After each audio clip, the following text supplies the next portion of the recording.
What's up, guys? Welcome back to Steve's RC. Today we have an exciting product to review. I'm not going to get to flying in this video. I will make you guys a flight video. I know I've not done that. I will need help, but hopefully I can get some help this weekend and get this thing out in the air. I know it's going to be cold as heck because it's like 15 degrees here all weekend, but I will try to make it work for you guys.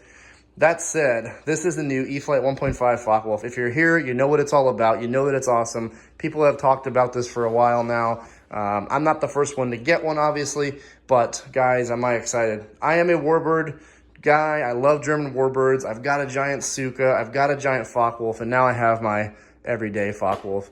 I know we're unlikely to make the Stuka at Horizon in this size, but that's okay. Not many people love that ugly airplane as much as I do. But guys, this thing is smart enabled, AS3X, safe select, retracts, 6 servos, Avian 100 amp ESC out of the box. I'm running it on the NX8, and I'll show you guys some of the smart screens on that. I love this radio, by the way, for my everyday kind of throw it around radio. This thing also comes with all of the cannons and guns and pitot tube. These are all removable. You just unscrew them like so. I'm not gonna do the whole thing, but just a little threaded rod in there. Those screw right in. The wingtips. You would say, oh, Steve, well, that's a big airplane. You know, it's a lot of airplane to throw in my car. Not really, because the center section, everything from here over, is actually just bolted on the airplane. And then if you wanted to remove these wing tips, you just pull them apart. Now, I'm not going to do it right here. I might be able to show you guys a little clip of that when I get the camera settled down. But this section just pops right out. It does your lighting connection and it does your servo connection for the aileron. You do have split flaps. I'll walk around here and show you guys that. So you do have the split flaps. I do have them deployed here, so you can kind of see how that looks. Super nice. Every connection, every servo connection on this aircraft is ball link at the surface. So you see the ball link here on the aileron, the ball link there on the flaps, the ball links down there at the tail. I can show you in a second. So really super nice. I love ball links. They're stronger. We've been using them on aircraft lately. It's just a much better setup than like a Z-bend. You're going to get more precision. None of that wiggle waggle that you get with a silly Z-bend. Down here, you also have drop tank, which is super easy to remove and put on. You just slide it forward and drop it down, so you can run it with or without this drop tank. And then if you don't want to run it, you can actually, they give you this guy, and this guy just kind of goes back up there and cleans that up. So if you don't, sorry, I can't do it with one hand, there you go. So if you don't want to run your drop tank, you just want a nice smooth bottom, that comes in handy if you ever have to belly land this thing. So that's a nice plastic scrape there as well, but it just cleans up the whole look of the bottom of the airplane. The retracts are, of course, everything is installed. This airplane took me, and I kid you not, 10, maybe 15 minutes to build and throw on my radio. The build consists of 6 bolts for the prop. So 1, 2, 1, 2, 1, 2 for each blade. You put the spinner on, you put the prop assembly on, and you tighten that on. This fan system is built in, so you can kind of see that spin as well. That's really nice. I also love the paintwork on that spinner. Just look at that. It's incredible. So that's easy to do. That probably took me the longest, and I'm talking maybe 5 minutes to do that with a nice Allen wrench and, you know, thread lock and all that fun stuff. Then it comes to the wing. So you mount the wing on. 4 bolts for the center section. No bolts for this. This just slides on. Again, the other side, nothing there. Then the cannons and the guns and the pitot tube, those slip on. And then on the tail, it's as easy as 2 screws on the tail. So you have this panel slides on, this panel slides on. There's a screw on the bottom here and a screw on the bottom here. You make the single elevator connection there, the ball link there, and you're good to go. The airplane's done. You pull it out of the box, you set it up on the radio, which, by the way, super easy. You just set it up on a blank acro model. There's no like going into wing type or airplane type. Just set it up on a blank model. The flap setting is already done. You already have your retracts, and I'll fire those off here in a second. All that's done. You need to go through and do your dual rates and do a couple other adjustments. You might want to set up your timer and your elevator to flap mixing, but that's all in the manual on the first page there. So it's really super simple. And guys, what I would recommend is go always, when you get a new model, always download the one from the internet. These manuals are done a little bit ahead of time. Sometimes things change. Sometimes things are inaccurate. We're working on those processes, but I will recommend always download the newest one from the site. Don't have to print it off, you just put it on your computer, but I will recommend that. All right, moving on. So inside this airplane is a AR637T. I'm gonna go ahead and pop this canopy off. Super easy to do. Pop that switch. I'm doing this all one-handed, so bear with me. Canopy comes off. Before I show you the AR637T, and apparently Woodford has to choose this time to go to the bathroom, even though he was just let out 10 minutes ago. So this has the AR637T. The cool thing about this is you have a bind plug, or sorry, no bind plug. You have a bind button. So super easy to do. You don't need a bind plug anymore. You're not stuck at the field building your brand new airplane. You can go straight to the field and you can turn the model on and bind it. I love that feature.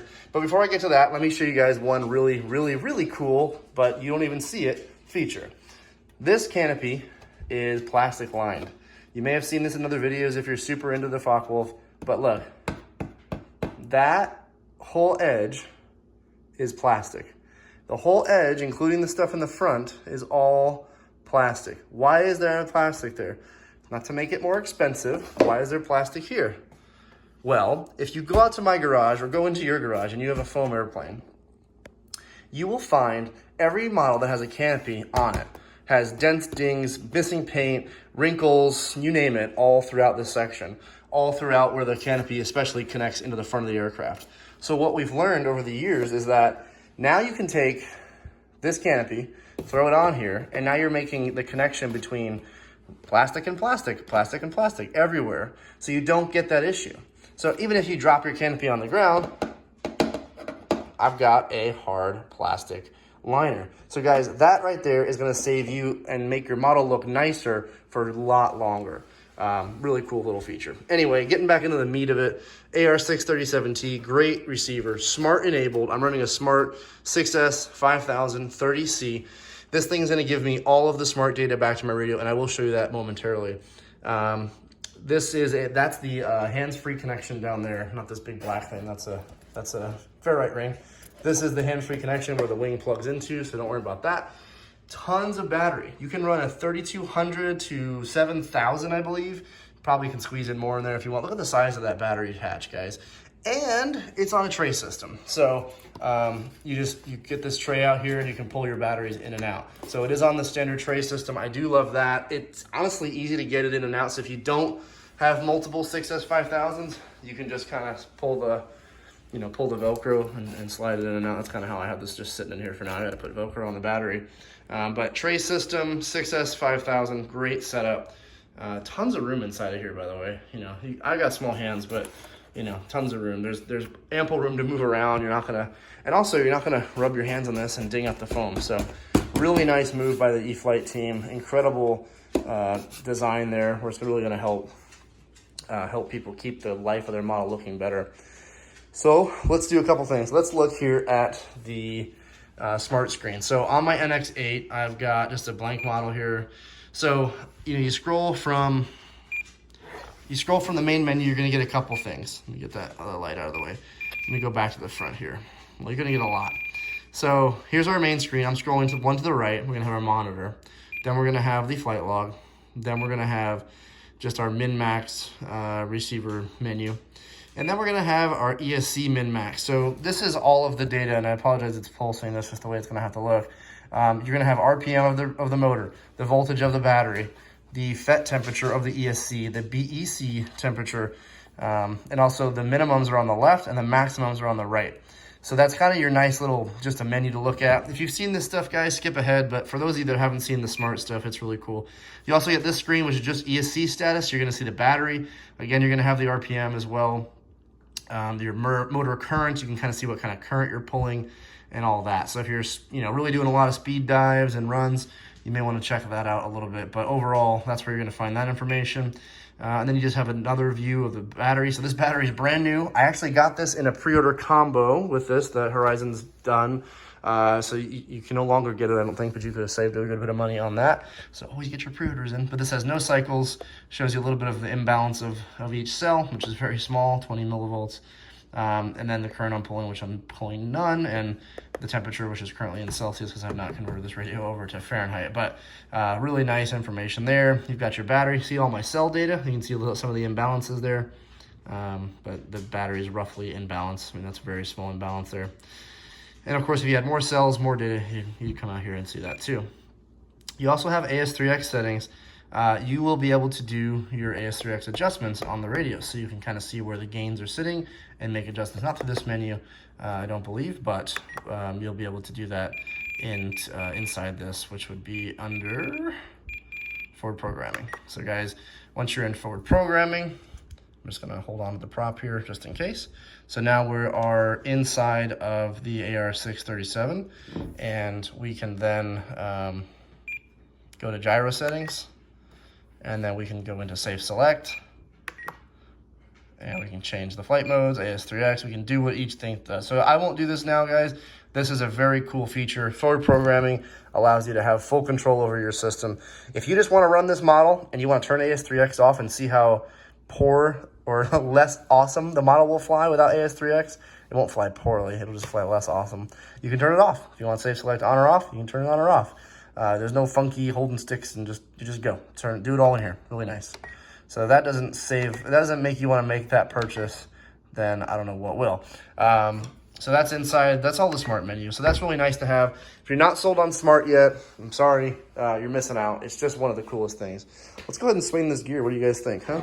So I'm gonna go ahead and try to do this all one-handed, as I do have throttle cut on, so you know there's a little bit of safety involved, but I've got my normal setup here, and I'm gonna go ahead and put my canopy back on, just in case I need to roll this thing upside down and lay it on my table.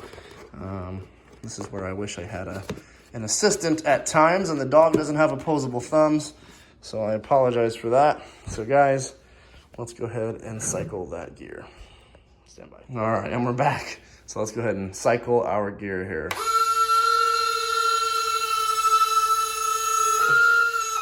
Beautiful. You can see the fit and finish there on the gear. Again, I've done no adjustments. Very nice fit and finish to the doors, the way they sit on the aircraft, and you can kind of get a better look at the underside of the plane now. And that's kind of your profile as you'll see the aircraft flying around. Go ahead and pop the gear again.